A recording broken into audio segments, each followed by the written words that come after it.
여러분들 요 필기특강 문제풀이는 자 문제 위주의 수업입니다. 근데 지금 뭐 대부분 학생들 지금 이제 우리 방학반 수업 듣는 학생들인데 아직 진도 안 나갔죠? 예. 그래서 자 일단 그 문제풀이지만 약간 내용을 좀 자세하게 설명을 드릴 거고요. 그리고 이제 문제풀이는 자 여러분 실전반이기 때문에 자 순서대로 나가지 않고 중요한 것부터 나갈 겁니다. 자 그러면 자 우리 자 기기에서 중요한 것은 자 유도기하고 변압기가 제일 중요합니다. 근데 그 중에서 자 유도기를 먼저 설명을 드릴 겁니다. 그래서 앞으로 수업은 유도기, 변압기, 직류기, 동기기, 정류기 순으로 나갈 거니까 여러분들 그렇게 좀 알고 계시면 되겠고요. 자 그리고 이제 방학반 수업 들으신 분 같은 경우에는 우리 요 필기특강 그 기기 앞부분에 보시면 요점 정리가 나와 있는데 이 요점 정리가 방학반 수업에 나눴던 프린트랑 똑같은 거예요. 그래서 그 프린트 11페이지 보시거나 여기 없으신 분들은 우리 필기특강 교재에서 자 페이지 22페이지부터 내용이 되겠습니다. 자 그러면 자 지금부터 이제 설명을 드릴 건데 자 여러분 자 이제 유도기 나갈 겁니다. 이 유도기라고 하는 과목 특징은 이 파트 특징은 계산 비중이 상당히 높습니다. 계산 비중이 상당히 높은데 자 이해를 해놓으면은 문제가 되게 쉽게 잘 풀린다는 특징이 있어요. 그런데 그게 아니어도 여러분 계산 문제 푸실 때 가장 중요한 점은 그 문제에 무슨 공식을 쓰냐가 제일 중요한 거겠죠. 근데 유도기 파트는 문제에서 어떤 단어가 나왔을 때 무슨 공식 쓴다라는 규칙이 되게 잘 정해져 있습니다. 그래서 그 규칙만 알고 계셔도 여러분들이 쉽게 문제를 가져갈 수 있다는 특징이 있습니다. 그래서 이해하면 좋지만 그게 이해가 안 되더라도 이 공식이 언제 쓰는지만 알아도 된다라고 하는 거고 자 그 다음에 유도기 파트 공부하실 때 가장 중요한 건데 자 여러분들이 그 공부하실 때 아직까지 못 버린 습관 중에 하나가 우리 공식 외울 때 기호 모양대로 외우는 거 있죠? 여러분 그 오매 법칙이 뭐죠? 오매 법칙? 오매 법칙. 예, 전압은 전류 곱하기 저항. 근데 지금 막 V는 아예 막 하고 싶잖아, 그죠? 그렇게 모양대로 공부 안 하셔야 된다라고 하는 게 중요하고요. 그 다음에 또 하나, 여러분 우리가 기계가 동작하게끔 하기 위해서 넣어준 값을 뭐라고 해주죠? 입력이라고 해줍니다. 그럼 나오는 건요?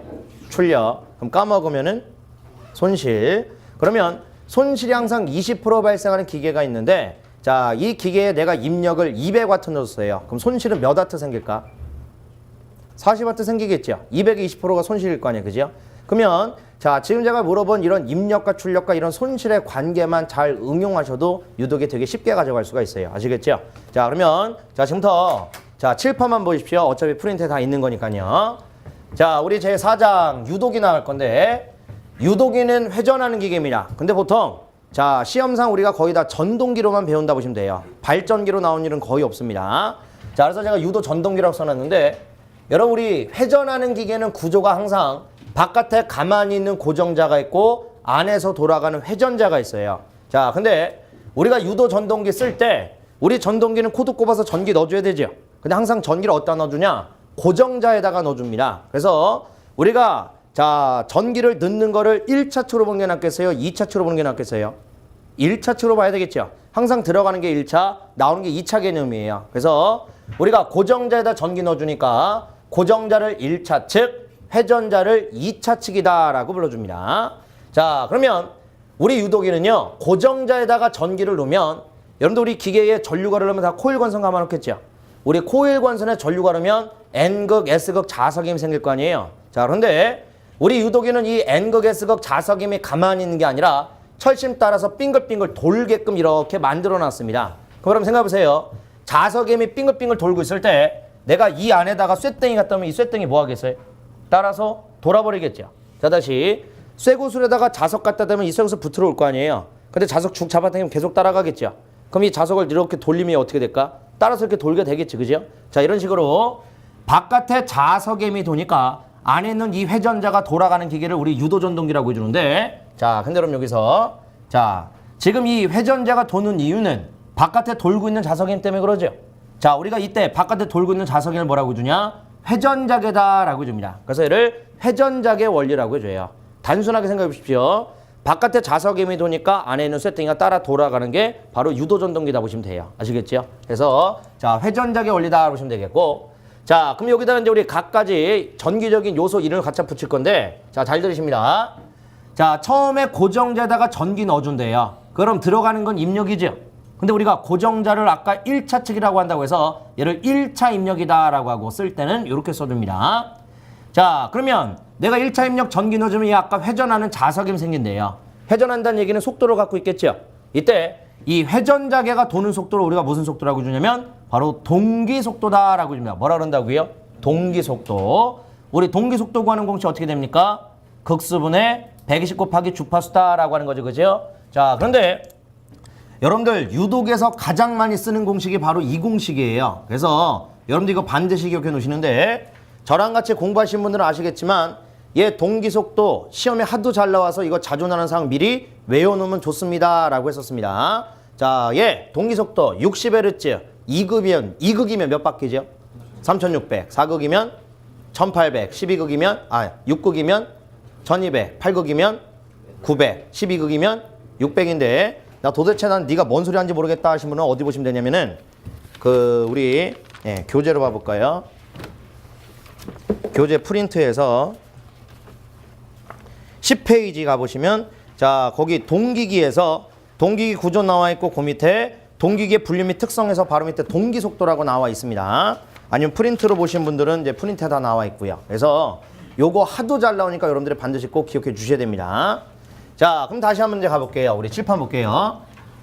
내가 1차 입력이다 라고 한 전기를 넣어줬더니 동기속도로 도는 회전자계가 만들어진 겁니다. 그럼 여러분 우리 항상 뭔가 만들어지고 뭔가 생기면 이걸 뭐라고 주냐? 출력이 발생했다라고 줘요. 별 얘기 아닙니다. 여러분 형광등은 전기 넣어주면 빛 나오죠? 그럼 넣어준 전기는 뭐가 되겠어요? 입력이고요. 그럼 나오는 빛은 출력이 되는 거예요. 우리 유도전동기 고정자는 입력 전기를 넣어주면 회전자계가 만들어진 거, 이게 출력이 됐다 이 얘기입니다. 그런데 우리 고정자 1차 측이란다고 했었지요. 그래서 얘를 우리가 1차 출력이 생겼다라고 줘요. 자, 근데 여기서 아까 이 회전자가 도는 이유가 회전자기 때문에 돈다고 했었죠. 그래서 우리 회전자 2차한테는 얘가 도는 이유, 2차 입력에 해당된다라고 보시면 돼요. 자, 그리고 1차 출력과 2차 입력은 지금 동기속도로 돌기 때문에 얘를 우리가 또 뭐라고 주냐? 동기속도로 도는 전력값, 동기와트다라고 주는데 얘네 셋은 똑같은 말입니다. 셋은 다 똑같은 말이에요. 그리고 쓸 때는 이렇게 써주고요. 자, 그럼 우리 이제 회전자 입장에서 볼게요. 여기 우리 회전자가 있는데 바깥에서 자석임이 빙글빙글 돈다는 얘기는 바깥에서 자석임이 변하고 있다는 얘기죠. 우리 도체주의 자석의 힘이 변하면 뭐가 생기냐? 기전력이다라고 한 전압이 생기죠. 그럼 여러분 전압이 있으면 이제 또 뭐가 흐를 수 있어요? 전류가 흐르겠죠. 근데 이 얘기는 지금 회전자에서 전압과 전류가 만들어진 거잖아요. 지금 그죠? 우리 뭔가 만들어지고 생기면 그걸 뭐가 생겼다 그런다고요? 출력이 발생했다라고 합니다. 뭐가 생겼다고요? 출력. 그래서 이런 전기가 만들어진 것을 우리가 전기적인 출력이 발생했다라고 주고, 자, 그 다음에 여러분 우리 도체에 전류가 그러면 자석이 생기죠. 근데 아까 고정자에도 자석임이 돈데 여기도 자석임이 있습니다. 그럼 자석임이 두 개인데 우리 자석임은 같은 곡선끼리 밀어내고 반대 곡선 잡아당긴 힘이 존재하잖아요. 그 힘에 의해서 이 회전자 쇠땡이가 진짜로 돌게 돼요. 이때 이 회전자가 도는 속도를 우리가 회전자 속도다라고 하고 쓸 때는 이렇게 써줍니다. 그리고 이렇게 전동기가 돌고 있을 때, 회전하고 있을 때 출력을 뭐라고 주냐? 기계적인 출력이 됐다라고 줘요. 그래서 이렇게 내용이 있는데, 근데 여러분 지금 여기 보시면 뭐 되게 복잡한 것 같지만 잘 생각해 보시면은 나 딱 세 가지밖에 얘기 안 했어요. 입력과 출력과 속도, 그죠? 자, 우리 고정자의 입력과 출력과 속도가 있고 회전자의 입력과 출력과 속도가 있다라고 하는 거예요. 아시겠어요? 그래서 이렇게 했는데, 자, 근데 요거, 자, 우리 회전자에 잠깐 보시면은 우리 회전자는 출력이 전기적인 출력과 기계적인 출력, 출력이 지금 두 가지입니다. 근데 이거 어떻게 나누는 거냐? 여러분 아까 기계적인 출력이요, 회전자 속도로 돌고 있을 때 출력이래요. 다시 말해서 전동기가 회전하고 있을 때 출력입니다. 그러면 전기적인 출력은 돌기 전이란 얘기겠죠. 그래서 움직이기 전에 전기만 만들고 있을 때, 정지할 때 출력을 우리가 바로 전기적인 출력이라 한다고 보시면 돼요. 이게 뭐 대단한 얘기는 아니고, 여러분들 왜 우리 그 선풍기에 코드 꼽아놓고 버튼 딱 누르면 얘 돌아가죠. 근데 우리가 볼 땐 바로 돌아가는 것 같잖아요. 근데 이거를 아주 미세한 시간을 쪼개서 보면은 얘 버튼 누르면 먼저 회전자의 전기가 만들어지고 그리고 나서 돌아가는 건데, 우리는 그게 너무 빠르니까 감지가 안 되는 건데, 이거를 우리가 시간을 쪼개서 보면은 이런 일이 일어나더라 얘기예요.